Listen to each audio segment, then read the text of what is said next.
करनाल लोकसभा से कांग्रेस प्रत्याशी रहे दिव्यांशु बुद्धिराजा ने लोकसभा चुनाव में मिले जनता के स्नेह और आशीर्वाद के लिए नतमस्तक होकर जनता का आभार व्यक्त किया।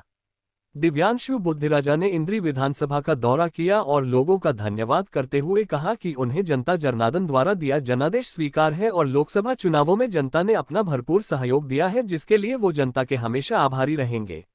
दिव्यांशु बुद्धिराजा ने कहा कि वे चुनाव हारे हैं लेकिन हौसला नहीं हारे, वे जनता के हक की आवाज उठाते रहेंगे। उन्होंने कहा कि करनाल लोकसभा क्षेत्र पिछले 10 सालों से अनदेखी का शिकार रहा है। जिस तरह से यहां पर काम होना चाहिए था वह नहीं हो पाया है। वे लोगों के हक की लड़ाई संसद में लड़ना चाहते थे, लेकिन जनता का आदेश सिर माथे अब वो ये लड़ाई सड़कों पर लड़ेंगे और जनता की आवाज उठाते रहेंगे। दिव्यांशु बुद्धिराजा ने कार्यकर्ताओं को संबोधित करते हुए कहा कि आप सभी साथियों की मेहनत का परिणाम है कि कांग्रेस को करनाल लोकसभा में अब की बार 37.65% वोट मिला है, जो पिछली बार के मुकाबले 18% वोट ज्यादा मिला है। हर विधानसभा क्षेत्र के लोगों ने कांग्रेस को अपना वोट रूपी आशीर्वाद दिया, जिनमें इंद्री विधानसभा का वोट प्रतिशत सबसे अधिक रहा। इंद्री विधानसभा से कांग्रेस उम्मीदवार को 2019 में सिर्फ 27,783 वोट मिले थे और अब की बार 59,146 वोट मिले हैं, यानी दोगुना से भी ज्यादा वोट मिला। पिछली बार जहां कांग्रेस सिर्फ 9 बूथ पर जीत दर्ज कर पाई थी, अब की बार 2024 में 73 बूथ पर कांग्रेस ने इंद्री विधानसभा में जीत दर्ज की है। उन्होंने कहा कि करनाल में पिछले 4 चुनावों के मुकाबले इस चुनाव में सर्वाधिक वोट प्रतिशत रहा। करनाल की जनता ने कांग्रेस को 37.61% वोट दिए। वे आगामी विधानसभा चुनाव में जनता के लिए लड़ाई लड़ेंगे। कांग्रेस करनाल और पानीपत में 9 की 9 सीटों पर भारी बहुमत से जीत दर्ज करेगी। उन्होंने कहा कि भाजपा सरकार ने हमेशा जनता के साथ धोखा किया। हर बार झूठे वादे करके जनता को गुमराह किया जाता है और सत्ता में आने के बाद भाजपा सरकार जनता की सूद नहीं लेती। महंगाई और बेरोजगारी से देश और प्रदेश की जनता त्रस्त है, लेकिन आम जन से भाजपा को कोई लेना देना नहीं है। दिव्यांशु बुद्धिराजा ने कहा कि 2024 के विधानसभा चुनाव में प्रदेश की जनता भाजपा को सत्ता से बेदखल करेगी और हरियाणा प्रदेश में कांग्रेस की सरकार। इसमें आप सब ने दिन रात करके मेहनत की, कई भाजपा आपस में गांव में झगड़ा भी हुआ, थोड़ी बहुत मारपीट भी हुई, चुनाव में ऐसा होता ही रहता है। और दोस्तों बुजुर्गों, हमें उम्मीद थी कि हम इतनी हल्के से जीते गए। जब बुद्धिराजा जी से चुनाव के बाद बात हुई तो जो रिजल्ट हम सोच रहे थे कि हम 80,000 के आसपास वोट आएंगे और उनके पास 60,000 वोट आएंगे, वो हो गया इसका उल्टा। हमारे पास 60,000 वोट आएंगे, उनके पास 80,000 वोट आएंगे। परंतु हम सब ने मेहनत इतनी जरूर की, दिल से दिन रात एक करके कि हम जीत के करीब पहुंचे। परंतु अगर इतनी हल्के से हम अकेले से आ जाते तो हमें वोट बहुत ज्यादा दुख होता है, परंतु 9 के 9 हल्कों में हार रहे। अगर अकेले इतनी हल्के से हमारी हार होती तो हमें ज्यादा दुख होता है। करनाल में, दिल्लोगढ़ी में, कोरंडा में, असम में, इसराना में, पानीपत में, सिवालखा में, पानीपत में, तो मैं आप सबका धन्यवाद करता हूँ कि और कई हल्कों से, सबसे ज्यादा तो नहीं कहता मैं, और कई हल्कों से इंद्री हल्के में हमें कोई बुद्धिराजा जी को वोट मिले, ये आप लोगों ने दिए, इसके लिए मैं आप सब ने जो मेहनत की उसके लिए मैं आप सबका धन्यवाद करता हूँ। ज्यादा कुछ कर सकता था, बड़ी मेहनत करी, बीमार हुए, ग्लूकोज लगी, पूरे दिन के अंदर चलना, रात को 2-2 बजे तक कैंपेन करना, लेकिन कोई भी चुनाव की दिशा आखिरी 3 दिन के अंदर तय होती है और आखिरी 3 दिन के अंदर सारी चीजें बोलने की आवश्यकता नहीं। जो हम सबकी गलतियां रही, उन गलतियों को बंद कमरे में बैठकर उनका मंथन करने की आवश्यकता है कि जब PLA 1 की ट्रेनिंग दी जाती है तो हमारे साथियों को बोला जाता है कि बस्ते के ऊपर डट के आप लोगों को खड़ा होना है। और जब चुनाव से पहले वो बोलते हैं कि ट्रेनिंग तो आप दे रहे हो, लेकिन जब बस्ते का समय आएगा हमें पूछा जाएगा कि नहीं, और वो PLA 1 को खुद नहीं पता मेरे गांव का बस्ता कहाँ है। आदरणीय साथियों, मैं आपके हौसला जज्बात को सैल्यूट करता हूँ। बड़ी ताकत से चुनाव लड़ा, इसमें कोई संदेह नहीं, लेकिन हमें तय पिछले 19 साल की भरपाई इस चुनाव में करोगे या 5 साल ऐड करके 24 साल अपनी अगली पीढ़ी का भविष्य पार करने का काम करोगे। राज में हिस्सा कर लो, नेताओं का कुछ नहीं बिगड़ता। अगर पक्के चलेंगे तो कहीं के नहीं रहेंगे। तो आदरणीय साथियों, इन शब्दों के साथ अपनी वाणी को विराम दूंगा और उम्मीद करूंगा कि हमारे नेता मेरी बात को अन्यथा नहीं देंगे और अपने जीवन में मंथन। सभी सम्मानित कांग्रेस कार्यकर्ताओं के चरणों में वंदन करते हुए मैं आपका धन्यवाद करता हूं।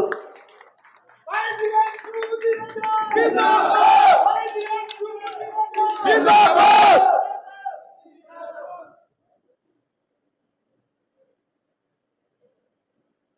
भाई चुनाव जरूर हारे हैं, बार बार ये बात आ रही है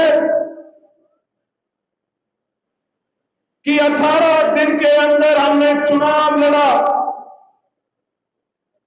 लेकिन करनाल के मैं एक एक मतदाता का धन्यवाद करता हूं। करनाल लोकसभा के एक एक मतदाता का धन्यवाद करता हूं कि उन्होंने कांग्रेस पार्टी को इतना प्यार मान सम्मान दिया। बहुत बातें हैं हमारे पास कि मौजूदा सरकार के 10 साल का कार्यकाल जो रहा है वो आपके सामने है, और पिछले 10 साल जब हुड्डा जी की सरकार थी, कांग्रेस की सरकार थी, उस वक्त जो कार्य हुए थे वो भी आपके सामने हैं। कोई व्यक्ति किसी प्रकार का कोई धरना प्रदर्शन नहीं करता था, हर व्यक्ति की बात माने जाते थे, हर व्यक्ति के दुख तकलीफ को बात को मानते हुए कार्य किए जाते थे। उसी तरीके से चाहे बिजली का मैं 2-3 मिनट लूंगा आपके कि जहाँ क्योंकि लोगों को हमें और ज्यादा जागरूक करना है। लोग भूल जाते हैं काम की हुए को, लोगों को जगाना भी है, लोगों को समझाना भी है कि जब हुड्डा जी की सरकार थी तो 100 रोज के प्लॉट किसने दिए थे? हुड्डा जी ने शुरुआत की थी।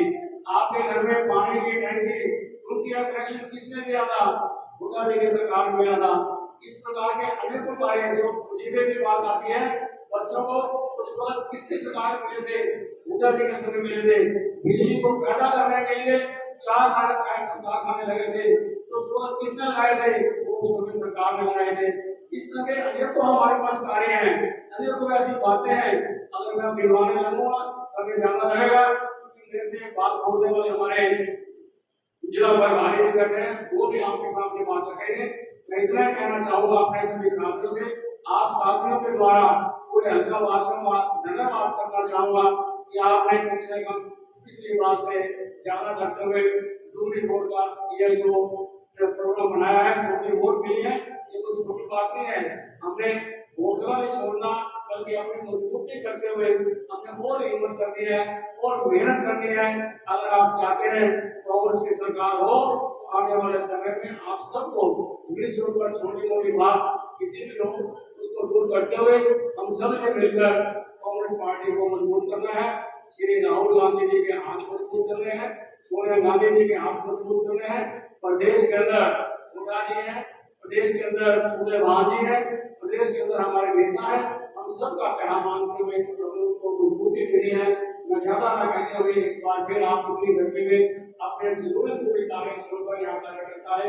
आपका भी धन्यवाद, और धन्यवाद हमारे प्रत्याशी श्री बुद्धिराजा जी का, जिन्होंने ये कार्य किया। और मजे की बात तो यह है कि आज 1 महीना के आसपास हो गया है, हमारे जो यहाँ से जीते हैं वो हमारा धन्यवाद करने नहीं आए, लेकिन हारने वाला व्यक्ति आपके बीच में आपका धन्यवाद करने के लिए आपके बीच में आया है। बहुत बड़ी बात है, आपका बहुत बहुत धन्यवाद। जय हिंद, जय कांग्रेस। हम इनके भी आभारी हैं। और हमारी जो सरदारी है, इंद्री जी सरदारी, जिसमें हमारे मंत्री जी हैं, मेहता जी, राकेश कंबोज जी हैं, सुनील पवार जी हैं, कमालपुर हैं, और ये उषा बहन जी हैं, और हमारे जितने भी सारे के सारे पदाधिकारी हैं। और जो इस अब आपके इस इलेक्शन में जिन्होंने अपना घर बार ही नहीं देखा, ऐसे ऐसे इंसान यहाँ पे हैं। और उसमें अगर ताकत दे तो आप नहीं। मैं 1.5 साल पहले क्योंकि बेटा उस मुख्यमंत्री को मनोहर खट्टर को घर घर में माथा टेकने के लिए इसने मजबूर कर दिया। हम इनके आभारी हैं। तो इसलिए आज हमें इस बात की खुशी है कि ये एक नई रिवायत, आदमी इलेक्शन हार करके और कई महीने तक जो है ना किसी को मिलने नहीं जाता। जिस दिन ये इलेक्शन का रिजल्ट आया उसी दिन से अगले दिन से ये आपके धन्यवाद दौरे में चल पड़े। ऐसा उदाहरण पूरी दुनिया में कोई नहीं मिलेगा। और मैं तो इतना निवेदन करूंगा कि जो जैसे हमारे आईबी के इंचार्ज उमाशंकर पांडे जी का आदेश है कि भाई 1 मिनट भी वेस्ट नहीं करना, खाली नहीं रहना, आज से पार्टी का काम शुरू कर देना। और वो तो कर ही रहे हो आप। और उसका जीता जागता उदाहरण हमारे ये बैठे हैं सेवा दल के सारे फौज। इन्होंने नारा दिया था कि आंधी में तूफान में सेवा दल मैदान में इन्होंने अपनी ड्यूटी पूरी करके दिखाई। कोई भी हम अगर 6 बजे तैयार होते थे तो ये 5:30 बजे तैयार होकर के आ जाते थे। तो इनसे भी ये भी हमारे टीचर हैं। और अभी प्रोफेसर साहब बैठे हैं, उनके शागिर्द हैं सुनील जी। हम इनके भी आभारी हैं कि वे ऐसे ऐसे आपने आदमी तैयार किए हैं जिन्होंने हमारे को, आप हमारे टीचर हैं, हम आपके स्टूडेंट हैं। मैं आपका स्टूडेंट हूँ, आदर सरकारी करता हूँ। और आपने जो सिखाया है उसके लिए मैं आपका बहुत धन्यवाद करते हुए अपना स्थान लेता हूँ। जय हिंद।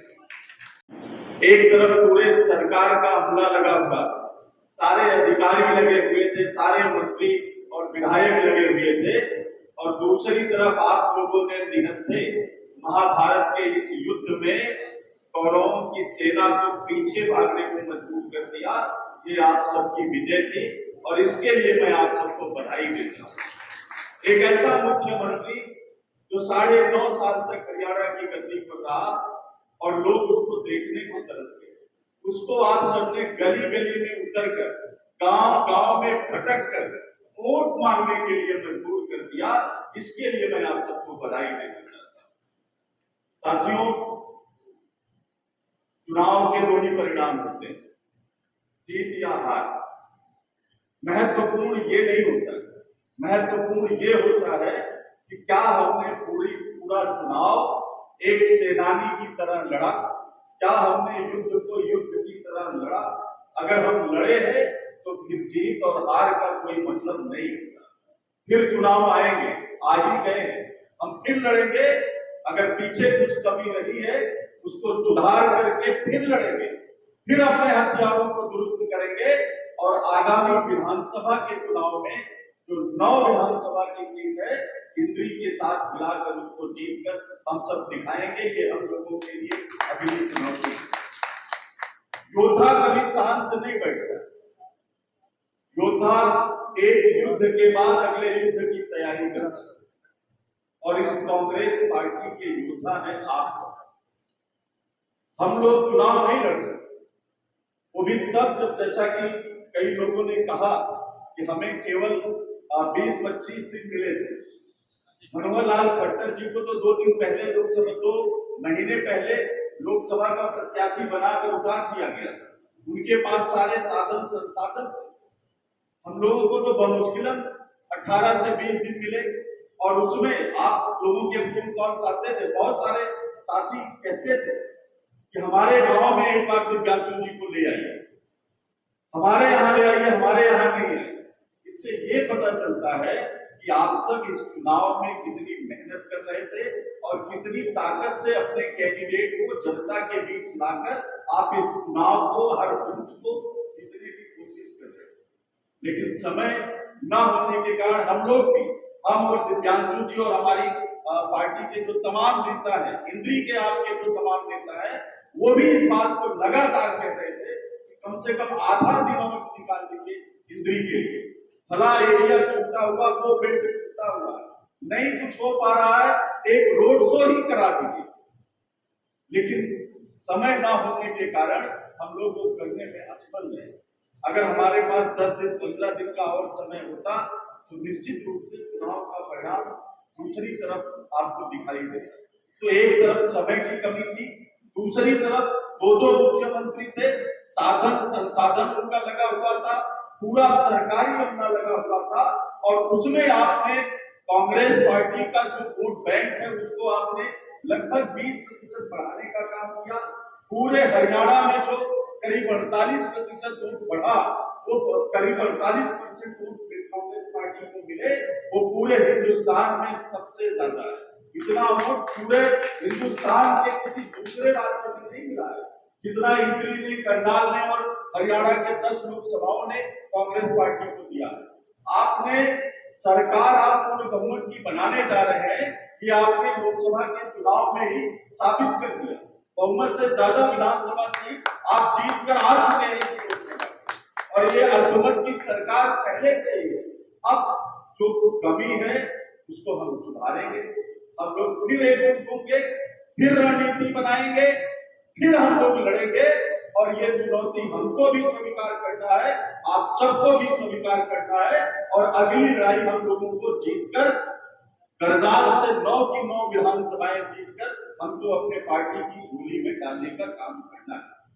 और मैं जानता हूं आप में से तमाम साथी हैं जो कांग्रेस पार्टी के लिए दिन रात मेहनत करते हैं। संगठन एक मां के समान है, संगठन एक मां के समान है, और हम सब उस मां के बच्चे हैं। उसका मान सम्मान कैसे बढ़ेगा ये तय करना हमारी खुद की जिम्मेदारी है कि हमें अपनी मां को हारते हुए नहीं देखना है।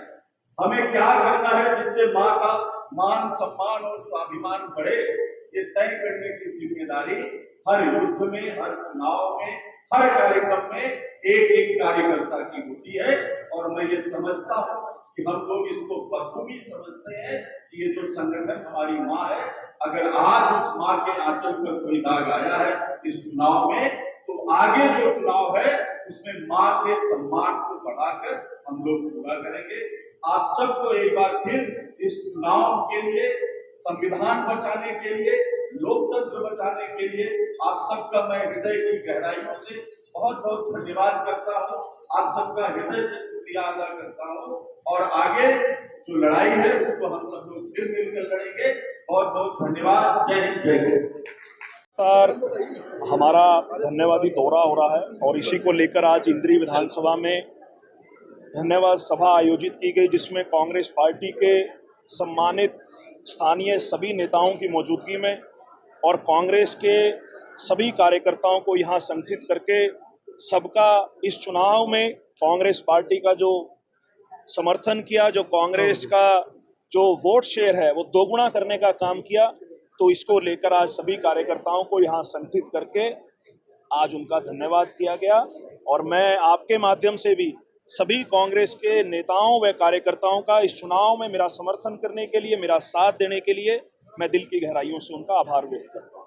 क्या करते हैं 3 महीने विधानसभा चुनाव को लेकर के बचे हुए, क्या कुछ रणनीति है कांग्रेस की? अभी तक संगठन भी कहीं ना कहीं आपने स्टेज से ही बोला उसकी भी कमी नजर आ रही है। देखिए, अक्टूबर के अंदर चुनाव है, प्रदेश के अनेकों मुद्दे, चाहे वो किसानी से जुड़े हुए मुद्दे हों, चाहे शहरों से जुड़े हुए मुद्दे हों, चाहे क्राइम की बात हो, चाहे अनएम्प्लॉयमेंट की बात हो, विभिन्न मुद्दों को लेकर कांग्रेस पार्टी इन चुनावों में जाएगी। बहुत जल्द हमारा मैनिफेस्टो भी लॉन्च होगा। और रही संगठन की बात, तो मुझे लगता है कि प्रदेश का जो नेतृत्व है, आदरणीय प्रभारी जी, प्रदेश अध्यक्ष जी, नेता प्रतिपक्ष जी, वो लगातार कोशिश कर रहे हैं कि संगठन जल्दी बढ़ना चाहिए। और मुझे उम्मीद भी है, क्योंकि आज प्रभारी की जो है मीडिया के माध्यम से हमें भी ज्ञात हुआ कि जुलाई के पहले हफ्ते के अंदर उम्मीद है कि संगठन बढ़ सकता है। लेकिन मुझे लगता है कि 9.5 साल की विफल सरकार के सामने मुद्दे अनेक हैं, लेकिन कांग्रेस पार्टी एकजुट होकर इन सभी मुद्दों पर चुनाव लड़ने जा रही है। तो कांग्रेस की वापसी मनमुटाव भी हो रहा है कुछ आपके इलेक्शन में कुछ बताया गया नहीं। देखिए, कांग्रेस पार्टी ने पूरी एकजुटता से ये चुनाव लड़ा। सभी हमारे स्थानीय नेताओं ने मेरा साथ दिया और मैं सभी का धन्यवाद करता हूँ। नायब सिंह सैनी जब से मुख्यमंत्री बने हैं, योजनाएं या जो शिलान्यास है वो कर रहे हैं, किस रूप में देख रहे हैं? देखिए, 9.5 साल खट्टर साहब मुख्यमंत्री रहे और इस प्रदेश का बेड़ा गर्क करने का काम किया। अब नायब सिंह सैनी जी आए हैं। सबसे पहले तो आते ही सीईटी की जो उन्होंने भर्ती करी थी, आप देखिए कि लगे हुए नौजवानों को सुप्रीम कोर्ट ने ऑर्डर दे दिया हटाने का। ये किस प्रकार की पॉलिसी ये सरकार बना रही है? सीईटी पॉलिसी आते ही सबसे पहला विरोध हरियाणा में अगर किसी ने किया तो हरियाणा युवा कांग्रेस ने किया, कांग्रेस पार्टी ने किया। लेकिन जल्दबाजी में नौजवानों को रोजगार जो है दिया गया और उन्हें नौकरी लगाया गया। अब हाईकोर्ट और सुप्रीम कोर्ट की गाइडलाइन आई है और रही सिर्फ शिलान्यास की बात, ये सरकार जाती हुई सरकार है। नायब सिंह सैनी जी अब चाहे कितना ही कुछ कर लें, लेकिन खट्टर साहब ने जो जख्म हरियाणा को दिए हैं, जो जख्म हरियाणा के प्रत्येक समाज को दिए हैं, वो नायब सिंह सैनी जी से भरने वाले नहीं। दिव्यांशु जी, एक बड़ा सवाल है, विधानसभा चुनाव है और लोकसभा चुनाव भी फिनिश हुए हैं। दिव्यांशु जी को अगर एमएलए के तौर पे कहीं ना कहीं विधानसभा में मौका मिलता तो लड़ेंगे चुनाव? देखिए, मैं संगठन का व्यक्ति हूँ। मैंने पिछले 12 साल से संगठन की सच्चे मन से सेवा की। पार्टी ने इस बार मुझे मौका दिया करनाल लोकसभा से जनता की सेवा करने का। मैं जनता के बीच में हूँ। पार्टी मुझे जो जिम्मेवारी आगे देगी उसको खुशी खुशी सर माथे पर स्वीकार करो। क्या लगता है, जिस प्रकार से स्टेज से भी काफी बार कार्यकर्ताओं ने बोला कि आपसी फूट कहीं ना कहीं कांग्रेस में जो है उसका खामियाजा भुगतना पड़ता है, क्या लगता है ठीक हो पाएगी या फिर से बीजेपी सरकार? मैं करनाल लोकसभा के चुनाव के परिप्रेक्ष्य में ये कह सकता हूँ कि कांग्रेस पार्टी के सभी नेताओं ने मेरा पूरा साथ। लोकसभा में 5-5 सीटें जो है कांग्रेस की बीजेपी की आई है, क्या किस रूप में देखें? देखिए, इस चुनाव के अंदर ये बात तो सीधे तौर पर तय है, जहां लोकसभा के चुनाव में राष्ट्रीय मुद्दों का असर होता है, जहां पिछली बार कांग्रेस का खाता नहीं खुल पाया था और इस बार कांग्रेस पार्टी बराबर पर खड़ी हुई है। और अगर मैं विधानसभा के परिप्रेक्ष्य में इस नतीजे को देखूं तो 46 विधानसभाओं पे कांग्रेस ने बढ़त बनाई है। ये सीधा संकेत है, क्योंकि प्रदेश के मुद्दे लोकसभा के चुनाव में कम हावी होते हैं, लेकिन अब क्योंकि सीधी टक्कर मनोहर लाल खट्टर जी के 9.5 साल के शासनकाल से है, मुझे लगता है कि प्रदेश की जनता पूर्ण बहुमत से कांग्रेस पार्टी को सत्ता में स्थापित करने का मन तैयार कर रही है। शैलजा जी को कहीं पर मंच पर नहीं देखा जाता जब भी कांग्रेस का भूपेंद्र सिंह हुड्डा का कोई कार्यक्रम होता है, ऐसा क्यों? देखिए, हमारी सम्मानित नेता हैं और वो खुद चुनाव लड़ रही थी और मुझे लगता है कि बहुत जल्द कांग्रेस पार्टी सभी स्थानीय नेताओं के साथ ये मैनिफेस्टो भी लॉन्च करेगी और आगामी जो हमारे कार्यक्रम रहेंगे उसको भी लॉन्च करने का काम सभी स्थानीय नेताओं को साथ लेकर किया जाएगा। चुनाव लड़ा जाएगा विधानसभा में, किसके नेतृत्व में? आदरणीय खड़गे जी के नेतृत्व में, आदरणीय राहुल गांधी जी के नेतृत्व में, आदरणीय दीपक बाबरिया जी के नेतृत्व में, आदरणीय चौधरी भूपेंद्र सिंह हुड्डा जी के नेतृत्व में और चौधरी उदय भान जी के नेतृत्व। क्या लगता है सीएम का फेस चौधरी भूपेंद्र सिंह हुड्डा होंगे? देखिए, मेरी व्यक्तिगत तौर पे राय माने तो मैं हुड्डा साहब का बहुत बड़ा फैन हूँ। 10 साल का शासनकाल मैंने हुड्डा साहब का देखा है और 10 साल का शासनकाल हुड्डा साहब का और खट्टर साहब का अगर आप जो है देखें तो एक सफल मुख्यमंत्री के रूप में जो है मैं हुड्डा साहब को देखता हूं। और मेरी व्यक्तिगत राय मानी जाए तो बिल्कुल मैं चाहता हूं कि हुड्डा साहब मुख्यमंत्री बने, लेकिन ये फैसला पार्टी का फैसला है। पिछले पार्टी ये फैसला लेती है कि मुख्यमंत्री कौन बने और जन भावनाओं के अनुकूल मुझे लगता है कि पार्टी फैसला जरूर लेगी। पिछले विधानसभा में 75 पार का बीजेपी ने नारा दिया था, क्या लगता है आपको की बार क्या? 75 पार का नारा 40 पे फुस हो गया था और इस बार तो मुझे लगता है कि बीजेपी दहाई का आंकड़ा भी इस चुनाव में छू नहीं पाएगी। धन्यवाद। आज दिव्यांशु बुद्धिराजा जी अपने लोकसभा के चुनाव में जो कार्यकर्ताओं को धन्यवाद करने के लिए, पूरे हल्का वासियों का धन्यवाद करने के लिए आए थे और यहाँ पर इतनी बड़ी संख्या में लोग यहाँ इकट्ठे हुए, सभी का उन्होंने धन्यवाद किया और ये भी कहा कि चुनावी धन्यवाद के बाद वो गांव दर गांव जाएंगे। विधानसभा चुनाव का आगाज भी हो रहा है। विधानसभा चुनाव लगभग 3 महीने में आने वाले हैं, उसके लिए हमारी पार्टी बहुत ही एक मजबूत स्थिति में है। आप देखते हैं कि इस लोकसभा के चुनाव में 90 में से 46 जगह हमें बढ़त मिली है और इससे साफ जाहिर है, और 5 हमारे एमपी बने हैं। इससे साफ लगता है कि हरियाणा प्रदेश की जनता का जो मूड है, जो उनका विचार, उनकी सोच है, वो मौजूदा सरकार के खिलाफ है। यदि सभी नेता एकजुट होते हैं तो अबकी बार पूरे सभी नेता एकजुट हैं, कोई ऐसी बात नहीं है बिल्कुल भी, तो सब कहने की बातें हैं। सभी मिलजुल कर चल रहे हैं और आप देख रहे हैं कि सभी एक मंच पर हैं, सभी अपने नेक नियत के साथ सभी साथ इकट्ठे खड़े हैं। आज दिवांशु भाई आज इंद्री कार्यकर्ताओं का धन्यवाद करने के लिए आए। लोकसभा का चुनाव हारने के बाद तो कोई आज तक कोई नेता नहीं आता और पहली बार हुआ है कि हमारे दिवांशु बुद्धिराजा आज भी कार्यकर्ताओं को संबोधित कर रहे हैं, उनका धन्यवाद करने आए। हार जीत तो एक पहलू होता है, तो आपको पता ही चलता है। तो कहीं ना कहीं विधानसभा के चुनाव है, उसके बारे में बस विधानसभा की तैयारियां शुरू हो चुकी हैं। अभी से हमारी सभी कार्यकर्ता और नेता घर घर जाकर कांग्रेस की पार्टी का प्रचार करेंगे और उनकी नीतियों के बारे में बताएंगे। संगठन भी बड़ी पहले भी अब बड़ी जल्दी तैयार हो जाएगा, क्योंकि हमारे प्रभारी जी ने कहा है कि बड़ी जल्दी जुलाई के महीने में संगठन तैयार होगा। क्या कुछ कहेंगे आज के प्रोग्राम के बारे में? प्रोग्राम बड़ा अच्छा था और सारे कार्यकर्ताओं में जोश ये नहीं कि हम हार गए, जोश दिला हो गया, ऐसी कोई बात नहीं। कार्यकर्ताओं में बड़ा बड़ा जोश है और अगले चुनाव की तैयारी में लगे और सारे के सारे। और हमारे बुद्धिराजा जी को धन्यवाद करने के लिए आए। इससे सारे कार्यकर्ताओं का नेताओं का हौसला ही बड़ा है और सारे के सारे अगले चुनाव की तैयारी कर रहे हैं। क्या विधानसभा चुनाव की तैयारी होगी क्या? हाँ बिल्कुल, सारे हम इकट्ठे बैठे हैं। बड़ा विधानसभा के जो चुनाव होंगे अक्टूबर में, हम सब मिलजुल कर लड़ेंगे और कांग्रेस पार्टी को जिताएंगे।